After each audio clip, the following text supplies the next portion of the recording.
આમાંથી કઈ બીડી હારી એ છે કઈ સમજાતું નથી. શું કરસ ભાઈ? અરે ભાઈ આમાંથી હારી બીડી ગોતું હું. હા તો આમાંથી હારી બીડી મળશે તો ખરાબ બીડી ફેંકી દઈશ. અરે ના ભાઈ હવે આમાંથી હારી બીડી નીકળશે ઈ પી જઈશ ને આમાંથી ખરાબ બીડી નીકળશે ને ઈ પી જઈશ. આ બધી બીડી તારે પી જ જવાની છે તો આમાં હારી કે ખરાબ હુકામ ગોતે?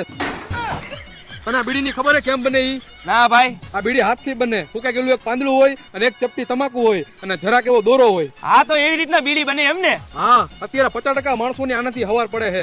સમજેશ ને તું? હા સમજી ગયો ભાઈ. હજી બીડીનો ઇતિહાસ કે મને? જે લોકો બીડી પીતા હોય ને એના ઘરે રાત્રે ચોર નો આવે કેમ કે એ લોકો આખી રાત બીડી પીને ઠોઠો કરતા હોય. હા ઈ વાત સાચી હો. અને સાંભળ ભાઈ, બીડી પીતા હોય ને એ લોકો ધીમે ધીમે મરે કેમ કે બીડી હે સ્વર્ગની સીડી. તો સિગરેટ?